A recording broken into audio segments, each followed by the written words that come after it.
There are 3 ghosts in my home, but there's something wrong with the third one. I bought this house about 2 years ago. I saw the ghosts about a month after I moved in. I thought about moving again, but I didn't have the money to do that again so soon. Besides, it was a great house, my dream house, and I wasn't going to let a few ghosts ruin that for me. Bo is the ghost of a young man from the 70s. He usually doesn't bother me. He tends to sulk by the living room windows, staring outside into the front yard. Whenever he does speak, he tells me about his wife Margaret and how she went missing 5 years before he died and was never found. He says he killed himself because he couldn't deal with the heartbreak. He says there used to be a barn in the back, and he hung himself there. Now he's stuck on the property, and he never found out what happened to his wife. I tried looking into it for him when he first told me about her, but he was right.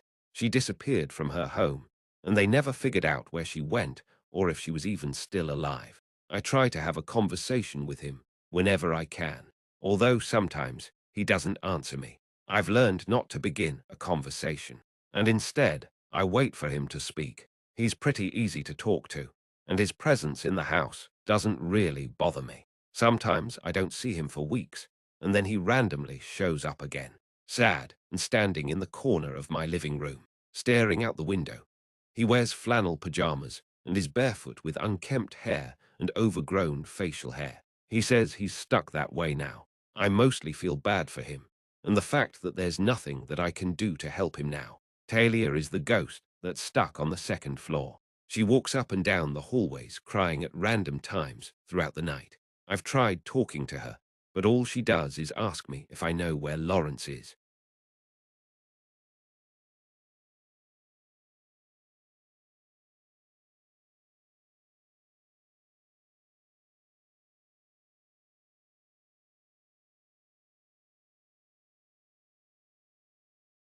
I don't know a Lawrence, and when I tell her this, she being sobbing even harder. Talia is the most unsettling to look at.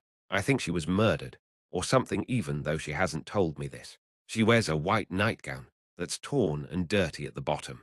Her feet are covered in dirt and blood, and the bottom half of her nightgown is covered in blood. She's thin and bony, with dark circles under her eyes and tears that are always falling down her dark skin and onto the collar of the nightgown. Her hair is messy and uneven, the curls in the back shorter than the ones that fall over her left shoulder. I can't tell what time period she's from. For all I know, she died mere months before I moved in. I tried searching her name when she told me, looking for disappearances or deaths in the area, but I found nothing. She spends her time walking up and down the hall, periodically calling out for Lawrence and crying.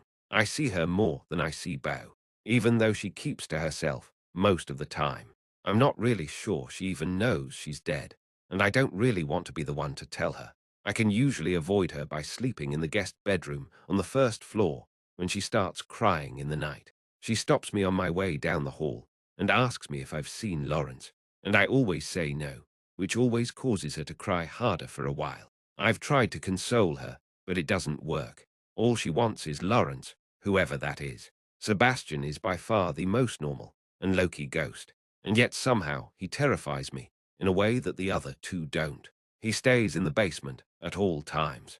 I saw him when I went down there to do laundry the first time.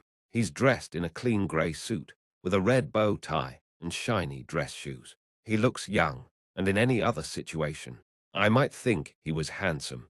He has a healthy tan in his face and wears black browline glasses. He holds a leather journal and a golden pen in his left hand, and sometimes a cigarette in the right. He is silent for the majority of the time, but sometimes he greets me when I walk down into the basement or asks me how I'm doing.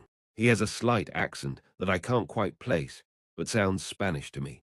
I try not to talk to him because he creeps me out.